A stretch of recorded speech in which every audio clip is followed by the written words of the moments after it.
오늘 이 시간은 완전한 길이라는 제목으로 말씀의 은혜를 나누도록 하겠습니다. 자, 이 사람은 미국의 아주 유명한 사람입니다. 이 사람의 이름은 벤자민 프랭클린이라는 사람입니다. 이 벤자민 프랭클린은 한 양초 공장 집 아들, 가난한 집 아들로 태어났어요. 옛날에는 전구가 없으니까 다 집집마다 양초를 켰기 때문에 양초 공장이 그래도 잘 됐죠. 근데 이제 이 벤자민 프랭클린이 그렇게 부잣집이 아닌 흙수저 집에 태어났어요. 그러니까 얼마나 자기 자신밖에 믿을 사람이 없겠어요. 부모도 믿을 데가 없고 하니까. 그러니까 자수성가한 사람이죠. 이 사람이 뭐로 돈을 벌었느냐? 인쇄 기술을 배워가지고 인쇄업으로 일을 했습니다. 그래서 큰 인쇄 공장을 차려서 돈을 많이 벌었어요. 그래서 미국으로 건너가가지고 필라델피아라는 지역의 우체국장이 됐습니다. 한 단계 이제 이렇게 성공을 했죠. 근데 이 사람이 호기심이 참 많은 사람이에요. 벤자민 프랭클린은 과학자이기도 합니다. 벤자민 프랭클린이 뭘 발견했는 줄 아니? 왜 모를까? 그렇게 책을 많이 보면서. 저 책에 있어? 없어?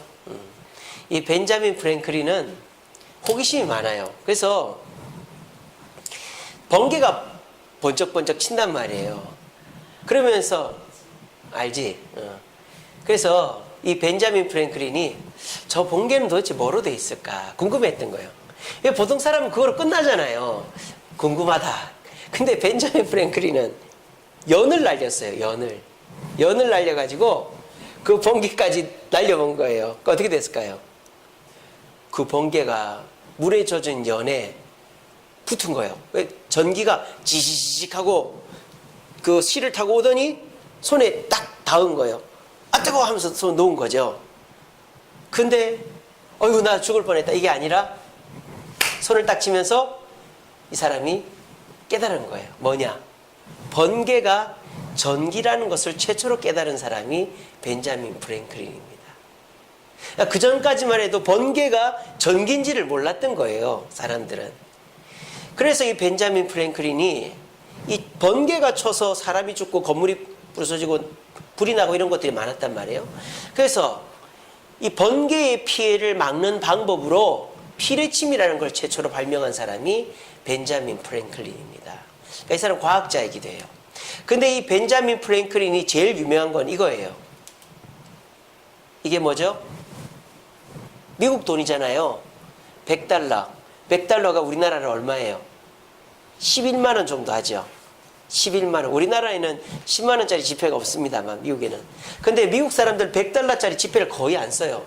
제일 많이 쓰는 게 25달러짜리 많이 쓰고 10달러, 5달러 이렇게 쓰는데 그러니까 100달러 지폐는 거의 안 씁니다. 은행에서는 쓰지. 가지고 다니지도 않아요, 사람들이. 근데 이 100달러 최고로 높은 단위 지폐에 얼굴이 똑같죠? 이 벤자민 프랭클린의 얼굴이 들어가 있습니다. 아이고, 그러면 미국에서 제일 유명한 사람이라는 거 아니에요. 벤자민 프랭클린이 미국에서 뭐로 유명할까요? 피레침 만들었다고? 아닙니다. 그러면 에디슨이 제일 유명해야지.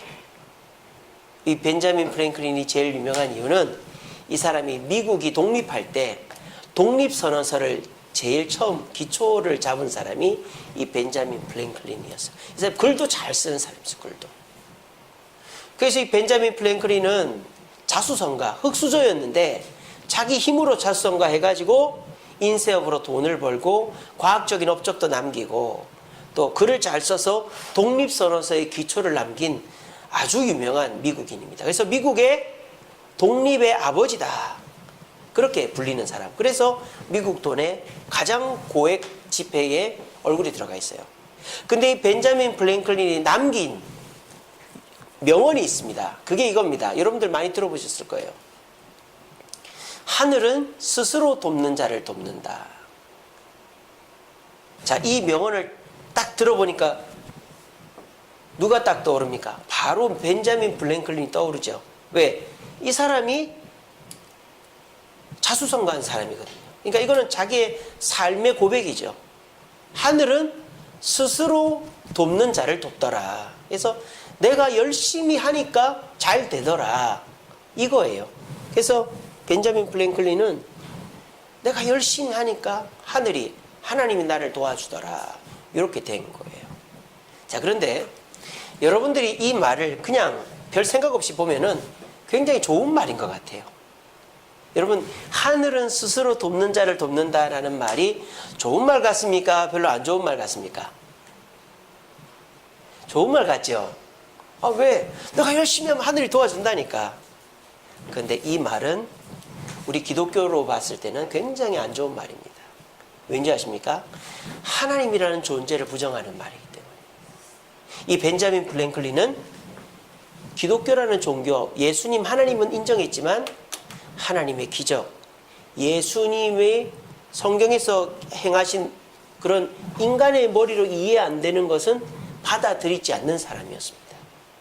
그것을 이신론이라고 합니다. 이신론. 이는 이성할 때 이자. 신, 하나님. 그러니까 이신론자들은 신도 인간의 머리로 이해되는 것만이 신이지 그 이상은 신이 아니다라는 거죠. 그건 신화, 사람들이 꾸며낸 이야기지 그건 진짜 있었던 얘기가 아니다. 천주교에서 오병이어를 뭐라고 한다고요? 꼬마가 도시락 하나를 싸갖고 엄마가 싸줬는데 예수님이 먹을 게 없다 하니까는 예수님이 이거 드세요 하고 줬더니 우리 기독교 개신교에서는 뭐라 가르쳐요?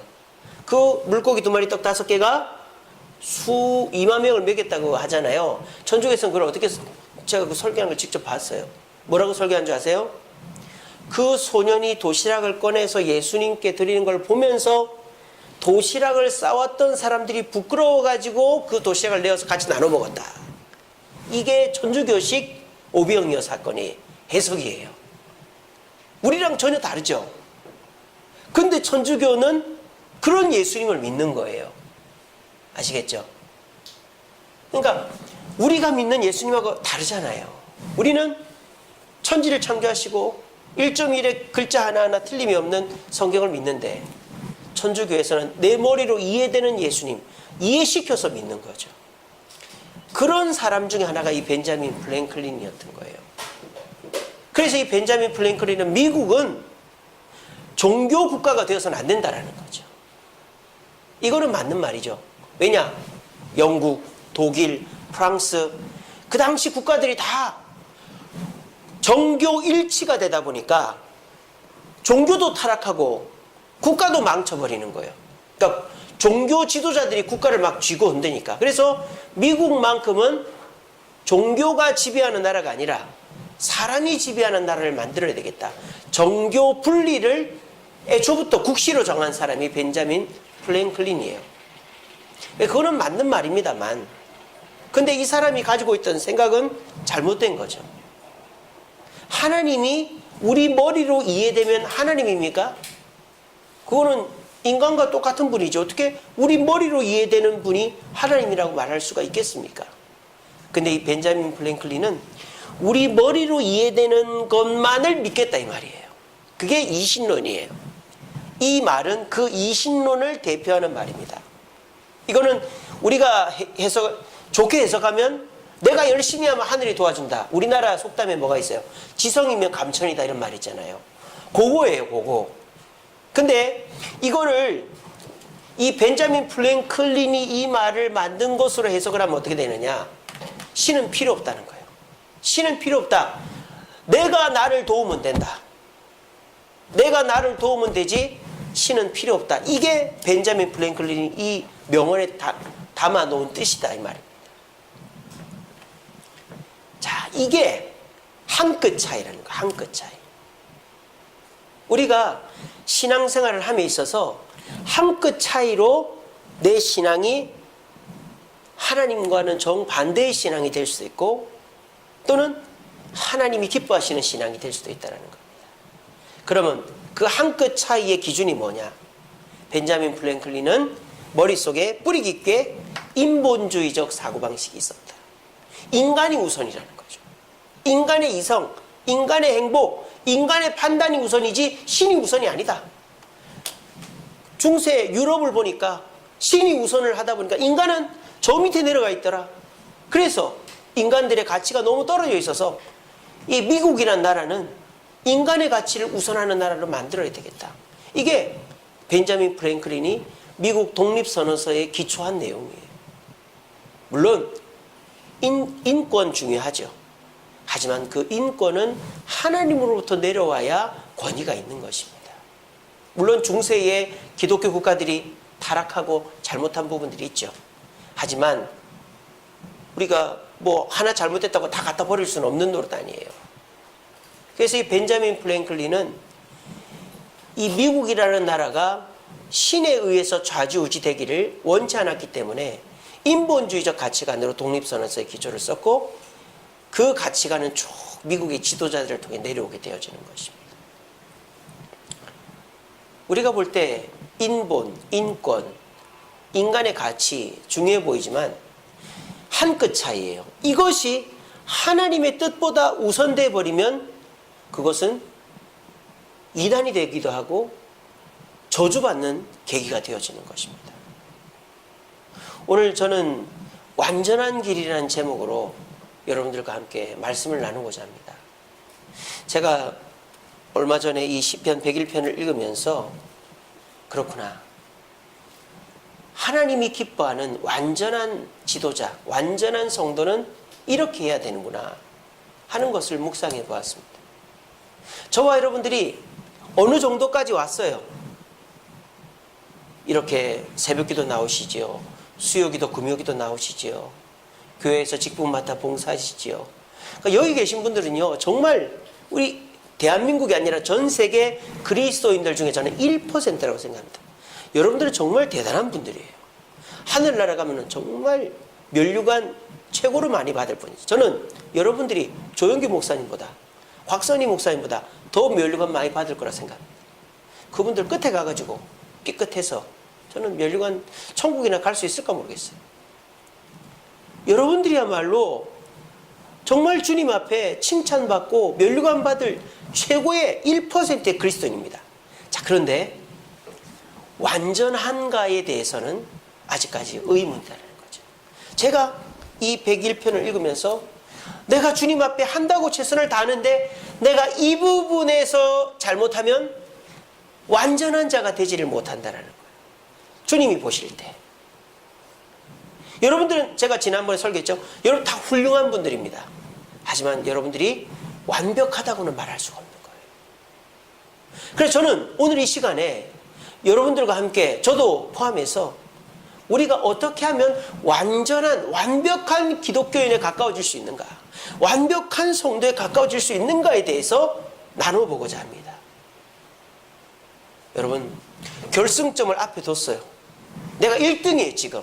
그러면 사람의 마음이 어떻습니까? 1등으로 들어가야 될 거 아니에요. 그런데 그 문턱에서 넘어져 가지고 1등을 놓치면 평생을 얼마나 후회하면서 살겠어요. 저는 오늘 이 자리에 오신 분들이 주님 오실 때, 주님 나라 갔을 때 정말 최고의 면류관을 받기 직전에 있는 분들이라고 생각합니다. 근데 오늘 이 말씀을 잘 들어보시고 내가 이 말씀대로 하고 있다면 여러분들은 천국 가서 1등의 면류관을 받을 것입니다.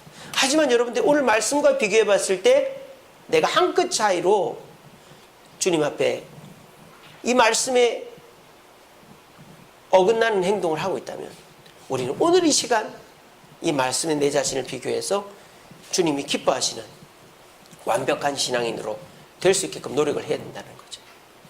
하늘은 스스로 돕는 자를 돕는다. 좋은 말인 것 같지만 이 말에 담겨있는 뜻은 신은 필요 없다는 거예요. 우리들도 어쩜 예배드리고 봉사하고 헌금하고 전도하고 하는 이것들이 한 끗 차이로 하나님께 칭찬드릴 일이 아니라 책망받을 일이 될 수도 있다는 것입니다. 그러므로 오늘 말씀을 잘 들어보시고, 그렇구나, 내가 주님 앞에 1%의 그리스도인으로서의 삶을 살지만 내가 이 부분을 놓치고 있었구나, 이 부분을 보충하면 나는 주님 앞에 진짜 완전한 길을 가는 성도가 될 수 있겠구나 하는 것이 오늘 제가 깨달은 내용입니다. 그래서 오늘 말씀을 잘 들어보시고 내가 이 말씀 앞에서 바르게 생활함으로 완전한 그리스도인이 되어 주님 앞에 들어갈 때 정말 최고의 면류관을 받을 수 있는 저와 여러분 되기를 간절히 바랍니다. 자, 오늘 말씀 101편 그 표제가 뭐라고 되어 있습니까? 누가 썼다고 되어 있습니까? 다윗의 시라고 되어 있습니다. 그러니까 이 101편은 다윗이 쓴 거예요. 다윗이. 그리고 내용을 쭉 읽어보니까 다윗이 왕으로서 어떤 왕을 할 것인가에 대한 자기 고백, 자기 다짐이 담겨 있는 내용이 101편이다라는 거죠. 그래서 이 101편은 왕으로서 하나님 앞에 어떤 왕이 되기를 원하는가에 대한 다윗의 고백이 담겨 있습니다. 그리고 다윗은 이 고백대로 실천해서 이스라엘의 왕 중에서 그래도 최고로 완벽한 왕이었던 것으로 우리가 보는 것이죠.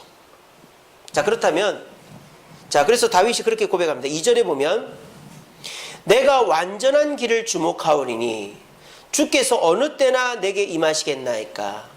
내가 완전한 마음으로 내 집 안에서 행하리이다. 제가 이 말씀에 주목하게 됐습니다. 도대체 다윗은 무슨 용가리 통뼈라고 완전함에 대해서 도전하고 있는가? 사람이 완전할 수 있는가? 완전할 수 없잖아요. 근데 다윗은 감히 내가 왕으로서 완전한 왕이 되기를 원한다라고 고백하고 있는 거예요. 그러면 저와 여러분들도 지금 여러분들은 이 전 세계 그리스도인 중에 1%에 들어가는 그리스도인입니다. 지금 신앙생활 하시는 모습으로 봐서는. 그런데 여러분들도 다윗과 같은 완전한 그리스도인이 될 수 있어요.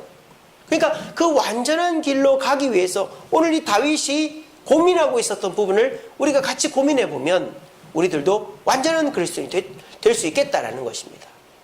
자, 그러면 다윗은 자기가 완전한 그리스도인이 되기 위해서 어떻게 해야 된다라고 고백하고 있느냐? 먼저 인자와 정의를 행하는 왕이 되어야 된다라고 고백하고 있습니다. 1절에 보세요. 101장 1절에 보면 내가 인자와 정의를 노래하겠나이다. 이건 무슨 말입니까? 내가 인자와 정의를 실천하는 왕이 되겠습니다. 그렇게 고백하는 것입니다.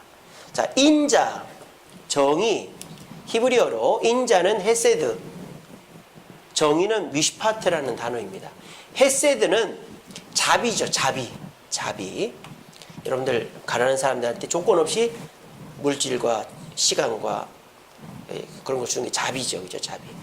왕은 자비로워야 됩니다. 미슈파트는 정의인데 판단력입니다. 판단력. 그러니까 뭔가를 바르게 판단하는 것을 미슈파트라 그래요. 왕은 바르게 판단해야죠. 그죠? 자, 그래서 왕에게 뭐가 필요하다? 자비와 판단력이 필요하다는 거예요. 그런데 자비와 판단이라고 말하지 않고 헤세드와 미슈파트라고 말한 이유는 헤세드에는 자비 플러스 뭔가가 하나가 더 필요한 거예요. 단순한 자비, 사람들의 자비가 헤세드가 아니고 이 헤세드는 언약적인 자비를 헤세드라고 합니다. 이게 무슨 말입니까? 말씀에 근거한 자비를 헤세드라고 하는 것이죠. 그러니까 내가 좋아하는 사람에게 자비를 베풀고 내가 싫어하는 사람에게 자비를 안 베풀고 이게 헤세드가 아니고 내가 좋던 싫던 말씀에 보장이 돼 있으면 그 사람한테 자비를 베풀겠다 하는 게 헤세드예요. 그 다음에 미슈파트는 뭡니까? 판단을 내리되 내 지식이나 여론에 이끌려서 판단을 내리는 것이 아니고 말씀, 언약에 근거한 판단을 미슈파트라고 하는 거예요. 그러니까 내가 판단을 할 때 사람들의 의견을 묻고 내 경험에 의지해서 판단을 내리는 게 아니라 하나님의 말씀에 근거해서 판단을 내리겠다는 거예요. 그러니까 완전한 왕, 완전한 길로 가려면 그 모든 것의 기준이 뭐가 되어야 된다? 말씀이 되어야 된다라고 다윗은 고백하고 있는 것입니다. 왕이 자비를 베풀더라도 내가 좋고 나쁨에 따라서 자비를 베푸는 왕은 폭군이 될 수 있는 거예요. 여러분, 도둑놈도 자식 사랑합니다. 도둑놈도 도둑질해서 자식들 공부 가르쳐요. 그거를 사랑이라고 말할 수 있습니까? 아니잖아요. 또 여러분, 사람들은 다 판단하면서 살아가요. 판단 안 하는 사람이 누가 있습니까? 근데 바른 판단을 하느냐 나쁜 판단을 하느냐가 중요한 거 아니겠습니까? 이처럼 왕으로서 완전한 왕이 되기 위해서는 자비를 베푸는 것도 중요하고 판단을 하는 것도 중요하지만 말씀에 근거한 자비, 말씀에 근거한 판단을 해야만 완전한 왕이 될 수 있다라고 다윗은 고백을 하고 있는 것입니다. 이것을 우리 신앙생활에 또 저 개인적으로 그대로 적용해 볼 수 있는 것이죠. 저와 여러분들도 마찬가지입니다. 우리가 남을 사랑해야죠. 하지만 여러분들이 만약에 우상을 섬기는 사람을 그 모습 그대로 우리가 사랑할 수 있습니까? 또 여러분들이 사랑해야 되지만 물질을 사랑하면 되겠습니까? 또 우리가 동성애자를 그 모습 그대로 사랑할 수 있겠습니까? 말씀에 근거해서 잘잘못은 가려야죠. 우상을 섬기는 자를 사랑하되 당신 우상을 섬기지 말아야 됩니다 라고 얘기해 줘야 되고, 우리가 물질을 사랑하되 하나님의 말씀 가운데서 물질을 사랑해야 되고, 동성애자들을 사랑하되 말씀 가운데서 동성애가 잘못이고 죄라는 것을 그 사람이 가르치고 그 사람이 인정할 때 사랑해 줘야 되는 거예요. 이게 뭡니까? 이게 헤세드라는 거예요. 그런데 요즘 교회가 잘못 가고 있는 거죠. 어떻게? 그냥 사랑해라, 그냥 자비를 베풀어라는 거예요. 하나님 그런 거 없어요. 하나님은요, 하나님 말씀에 어긋나는 자에게 자비를 베풀지 않습니다. 이스라엘 백성들이 광야를 떠돌 때 하나님 말씀을 주셨는데, 시내산에서 말씀을 주셨는데 자꾸 불평하고 원망하고 하나님 곁을 떠나려고 할 때 하나님은 진노하시고 징계하셨어요. 이것이 하나님의 사랑법입니다. 말씀에 근거한 사랑을 해야지 말씀을 떠난 사랑은 있을 수 없는 거예요. 또 판단을 내릴 때에도 마찬가지입니다. 여론에 이끌려서 사람들의 의견에 의해서 판단을 내리고, 관계가 가깝다고 이 사람 편을 들어주고 내 이익 때문에 판단을 내리는 그런 판단은 올바른 판단이 아니라는 거예요. 내가 이익을 덜 보더라도, 사람들로부터 미움을 받더라도, 아무리 가까운 사람이라도 말씀에 근거해서 판단하는 자가 완벽하고 완전한 성도가 될 수 있다라고 말하는 것입니다. 자, 여기에 비추어서 우리 자신을 한번 돌아봅시다.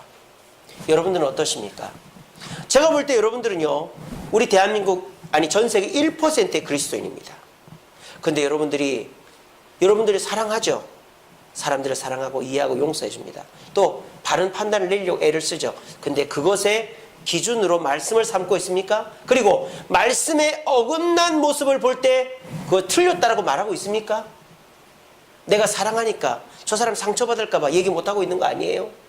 그러면 여러분들은 완전함의 문턱에서 그걸 못 넘어가고 있는 거예요. 만약 우리 자녀들이 주의를 지키지 않고 있다면 얘기를 해줘야죠. 너 예수 믿고 천국 가려면 주일날 교회 와야지. 그러면 안 돼. 사랑한다고 그 얘기를 안 하면 안 되는 거예요. 동성애자들 사랑해야죠. 하지만 동성애는 죄라고 얘기를 해야죠. 오늘 많은 목사님들이 그 얘기를 안 합니다. 큰 교회 목사님들이 얘기를 안 해요. 왜? 공격받을까 봐. 얼마 전에 저기 그 성남시 쪽에 가면 선한목자교회 유기성 목사님이라고 있어요. 그분이 동성애는 죄입니다 했더만 벌떼같이 사람들이 달려들어가지고 선한목자교회 유기성 목사를 막 공격하는 거예요. 그래서 큰 교회 목사님들은 그런 얘기를 안 합니다. 소강성 목사님, 유기성 목사님 이런 분들이나 그런 식으로 얘기하지. 우리가 하나님의 말씀에 근거해서 사랑을 해야지 여론에 떠밀려가지고 침묵하고 있는 것은 사랑이 아닙니다. 그리고 우리가 판단을 내릴 때 말씀 가운데 판단을 내려야지. 아이고 저 사람 내 친한 사람이니까 이번만 눈 감아주자. 아이고 사람들이 다 저렇게 하는데 내가 입 바른 소리 했다가 무슨 욕을 먹으려고. 아이고 내가 이러다가는 내 입에 풀칠도 못한다. 그러면서 은근슬쩍 말씀의 판단이 있는데도 불구하고 사람의 판단으로 따라간다면은 완전한 자가 될 수 없는 거예요. 이것은 1차적으로 저에게 하는 말입니다. 제가 과연 틀린 것에 대해서 지적할 수 있는 용기가 나에게 있는가? 없더라고요. 제 개인적으로. 우리 성도들이 잘못된 길로 가는데 그렇게 하면 안 돼요 라는 말을 저는 못하고 있어요. 얼마나 제가 그런 얘기를 못하면 우리 하나님께서 전도사님을 보내가지고 그런 얘기를 막 하고 다니잖아요 요즘에. 저는 감사하게 생각합니다. 저도 그걸 배우려고 생각합니다. 사람을 사랑하고 자비를 베풀 때 말씀의 근거에서 베풀어야 완전한 자가 될 수 있다. 판단을 하되 사람의 의견에 흔들리고 이익에 흔들리고 관계에 흔들려서 판단하면 완전한 자가 될 수 없다. 그 말씀을 묵상하면서 내가 참으로 부끄럽구나 하는 생각을 해보았습니다. 내가 이것을 넘지 못하면 나는 주님이 기뻐하시는 목사가 될 수 없겠구나 하는 생각을 해보았습니다. 오늘 이 자리에 오신 분들도 여러분들이 사랑하는 사람에게 말씀대로 사랑하고 있습니까? 말씀에 어긋난 길로 가고 있는데도 사랑하니까 덮어주고 있습니까? 그것이 인본주의입니다. 인본주의는 사람 때문에 말씀을 뒤로 제쳐놓는 게 인본주의입니다. 우리는 신본주의가 돼야 됩니다. 말씀에서 틀렸다고 하면 아무리 사랑하는 사람이라도 앉혀놓고 얘기를 해야 돼요. 자녀에게, 친구에게, 부모에게, 형제에게 사랑을 담아서 말씀대로 얘기를 해줘야 돼요. 그리고 판단을 할 때에도 사람에게 흔들리지 말고 하나님의 말씀대로 판단할 때 그 사람은 결국 완전한 성도가 되는 것이고 결국 사람들도 저와 여러분들을 인정하게 되어지는 것입니다. 이것이 다윗이 완전한 왕이 될 수 있었던, 그래도 완전에 가까운 왕이 될 수 있었던 비결입니다. 한번 우리 자신과 비교해 봅시다. 저를 포함해서 여러분들도. 여러분들은 이 대한민국 1%의 그리스도인들입니다. 그런데 과연 저와 여러분들이 말씀에 근거한 사랑, 말씀에 근거한 판단을 하고 그 판단대로 실천하고 있는가를 돌아보면서 우리 모두가 진정 완전한 성도가 되기 위해서 헤세드와 미슈파트를 말씀에 근거하여 실천할 수 있는 저와 여러분 되기를 간절히 바랍니다. 두 번째로 완전한 자가 되기 위해서, 완전한 길로 가기 위해서 다윗은 뭐라고 고백하느냐? 비천한 것들을 버리겠다라고 말합니다. 3절에 나는 비천한 것을 내 눈앞에 두지 아니할 것입니다 라고 말하고 있습니다. 그래서 3절부터 8절까지 쭉 자기가 생각하는 비천한 것들을 얘기하고 있는데 겹치는 것들을 좀 빼고 세 가지로 추려봤어요. 첫째는 험담입니다. 험담. 5절에 보시면 자기의 이웃을 은근히 헐뜯는 자를 내가 멸하겠습니다. 두 번째는 교만입니다. 교만한 자를 내 곁에 두지 않겠습니다. 5절 끝에 보면 눈이 높고 마음이 교만한 자를 내가 용납하지 않겠습니다.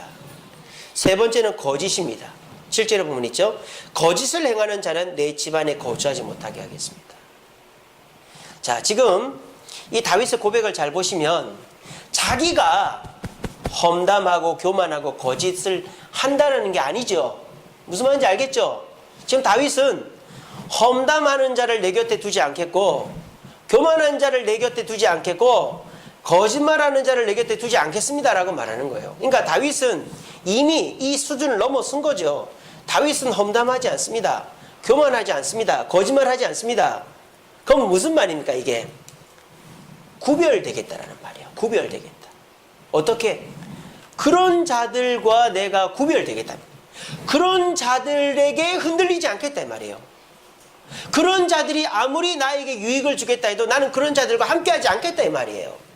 이것이 완전한 자가 되는 비결이다라는 것입니다. 저와 여러분들은 어떻죠?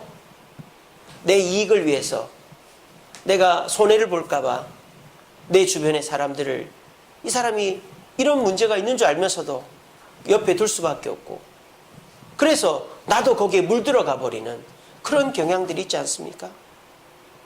우리가 세상을 아예 등지고 살 수는 없습니다. 그리고 우리가 다윗처럼 뭐 험담하고 교만하고 거짓된 자를 아예 상종을 안 할 수는 없어요.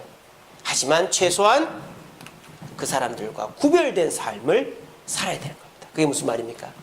누군가가 나를 불러서 험담을 하는 거예요. 아, 저 사람 왜 저런지 모르겠다. 맞장구 쳐주면 안 된다. 맞아, 나도 그렇게 생각해. 그렇게 하면 안 되는 거예요. 누군가가 그 사람에 대해서 험담을 할 때, 아, 그런 일이 있었구나. 이 정도로 끝내야지. 그래, 그 사람 정말 나 잘못했다. 그러면 나도 똑같은 사람 되는 거예요. 또 누군가가 막 자랑을 해요. 아, 내가 이번에 차도 사고 집도 사고 우리 자식이 어딜 가고 그럴 때 있는 거 없는 거 다 지어내가지고 나도 이런 거 했고 저런 거 했고 저런 거 했다. 똑같이 되는 거예요. 그리고 누군가가 막 거짓을 꾸며가지고 이익을 취하려고 할 때 나도 저렇게 속여서라도 이익을 취해야 되겠다. 그렇게 하면 안 된다는 거죠. 우리가 완전한 자가 되기 위해서는 우리 주변에 그런 사람이 있을 수도 있어요. 하지만 그런 사람에게 물들어서는 안 된다는 것입니다. 어떻습니까? 우리 자신을 돌아봅시다. 우리 주변에 험담하는 사람이 있을 수 있죠. 왜 없겠습니까? 또 그 사람은 얼마나 답답하고 얼마나 억울하면 험담을 하겠어요. 험담한다고 그 사람 앞에 정색을 하고 그런 얘기 하면 나랑 이제 못 만날 줄 알아요. 그런 얘기 하면 안 돼요. 그런 말은 하면 안 되고 누군가가 억울해가지고 답답해가지고 남편 욕을 하고 친구 욕을 하고 또 성도 욕을 하고 직장 상사 욕을 하면 들어주세요. 아, 그랬구나. 마음이 되게 아프겠네. 대신에 동조해 주지는 마세요. 나도 그 사람 나쁘다 생각. 이 말만 안 하면 돼요. 그리고 막 자기 자랑을 하는 사람 앞에서 나도 꿀려가지고 똑같이 자랑하려고 하면 안 되는 거예요. 또 거짓으로 이익을 취하는 사람 앞에서 나도 거짓으로라도 이익을 취해야 되겠다. 사기를 쳐야 되겠다. 이런 마음을 가져서는 안 돼요. 우리가 그렇게 하는 순간에 우리는 완전한 자가 될 수가 없다라는 것입니다. 다윗은 이 시편에서 다짐을 하는 거예요. 나는 험담하는 자를 내 곁에 두지 않겠습니다. 교만한 자를 물리치겠습니다. 거짓말 행하는 자는 내 집에서 쫓아내겠습니다. 하나님, 그러니까 나를 완전한 자가 되게 해 주옵소서라고 고백하는 것입니다. 저와 여러분들도 마찬가지죠.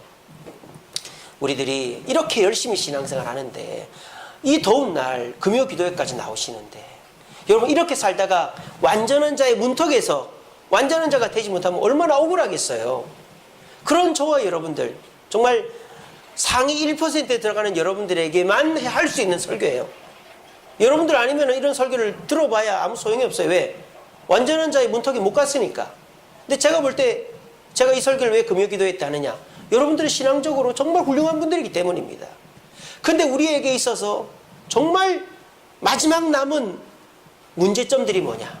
이 부분들이라는 거예요. 험담하고 교만하고 거짓을 행하는 자와 동조해버리면 우리는 완전한 자가 될 수 없다. 그런 사람과 우리가 완전히 의절할 수는 없지만 거기에 동조하지 않고 구별된 삶을 살아갈 때 우리는 완전한 자가 될 수 있습니다. 우리 같이 읽어봅시다. 시작. 청년이 무엇으로 그 행실을 깨끗하게 하리까? 주의 말씀을 따라 삼갈 것입니다. 시편 119편은요 다 말씀에 대한 이야기예요. 말씀. 근데 여기에서 우리의 행실을 깨끗하게 하는 방법을 두 가지로 소개합니다. 첫 번째, 말씀이에요. 말씀. 그러니까 우리가 우리 자신을 씻고 다듬고 계속 깨끗하게 하는 것은 말씀이라는 거죠. 말씀. 그리고 그 말씀으로 우리를 씻으면서 뭘 해야 되냐? 삼가다, 삼가다. 이게 무슨 뜻일까요? 삼가다. 이게 히브리어로 보면요, 울타리를 치다 이런 말이에요. 울타리를 치다. 그러니까 말씀에 비교해서 내 자신을 깨끗하게 하고 말씀의 테두리로 울타리를 치면 내가 깨끗한 자, 완전한 자가 된다는 거예요. 어떻습니까? 시편 101편과 똑같은 맥락이죠. 그러니까 성경에 보면요 다 이래요. 모세, 다윗, 엘리야, 엘리사, 세례 요한, 예수님, 바울 다 보면 이거예요. 이거. 첫째로는 말씀이에요. 끊임없이 말씀에 자기를 비교해봐서 말씀대로 사랑하고 말씀대로 판단하는 거. 그리고 내 주변에 험담하고 교만하고 거짓된 자와 거리를 두는 거. 성경에 나오는 완전한 위인들은 다 말씀으로 삼가는 삶을 살아서 완전한 자로 위인으로 기록이 되고 있는 것입니다. 저와 여러분들도 주님 앞에 설 때까지 성도들에게나 또 우리 주변 사람들에게 저 사람은 참 진짜 그리스도이다 라는 얘기를 들으려면 우리는 끊임없이 뭘 해야 되느냐? 말씀을 가까이 하고 그 말씀에 빗대어서 사랑하고 판단해야 되는 거예요. 그리고 우리 주변을 자꾸 정리해 가야 되는 것이죠. 이익에 이끌려서, 정에 이끌려서 자꾸 사람을 두면 나도 거기에 이끌려가 버리는 거죠. 그래서 험담하고 교만하고 거짓한 비천한 행위를 하는 사람들과 구별된 삶을 딱 그 사람이 눈치챌 정도로, 아무리 나한테 너도 저 사람 나쁘다고 얘기해달라고 막 험담을 해도 아 그럴 수 있겠네 라는 말은 해도 똑같이 험담을 하지 않으면 상대가 멋쩍어 하는 거죠. 아 그러면서 인정받는 거죠. 이런 삶을 살아갈 때 저와 여러분들은 상위 1%를 넘어서 완전한 성도가 될 수 있는 것입니다. 오늘 말씀 한번 우리 자신과 잘 비교해 봅시다. 만약 여러분들이 말씀으로 사랑하고 판단하고 또 비천한 자들과 구별된 삶을 살고 있다면 여러분은 완전한 자들입니다. 제가 인정합니다. 하지만 아직 이것이 부족하다면 우리 모두 말씀을 더욱더 가까이 하고 우리 주변의 비천한 자들과 함께 하지만 구별되기를 애를 써서 저와 여러분들이 완전한 자가 되어 주님 앞에 갔을 때 잘했다 칭찬받을 수 있는 저와 여러분 되기를 간절히 바랍니다. 말씀을 맺겠습니다. 앞에 보시면 교회들이 하고 있는 많은 행위들이 나옵니다. 교회는 뭐니 해도 예배 공동체죠. 교회는 예배를 드립니다. 또 성도들은 주님 앞에 헌금을 합니다. 요즘같이 돈 벌기 힘든 시절에 정말 11조하고 감사헌금하고 쉽지 않은 일이죠. 믿음이 없으면 못합니다. 세 번째, 우리는 전도를 합니다. 정말 내가 누구한테 싫은 소리 들어가면서 살 사람이 아닌데 한 영혼 구원하기 위해서 막 싫은 소리 들어가면서 애를 쓰는 게 전도죠. 또 해외 선교여행을 갑니다. 요즘에 큰 돈 안 들여도 해외여행 갈 수 있는데 우리가 내 돈 다 들여가면서 외국에 나가서 고생하고 오는 게 선교 아닙니까? 이런 것들이 우리가 교회에서 주님을 위해서 하고 있는 것들입니다. 자, 그런데요, 이것이 한 끗 차이로 주님 앞에 책망받을 일이 되고 있다는 사실을 아십니까? 한 끗 차이로.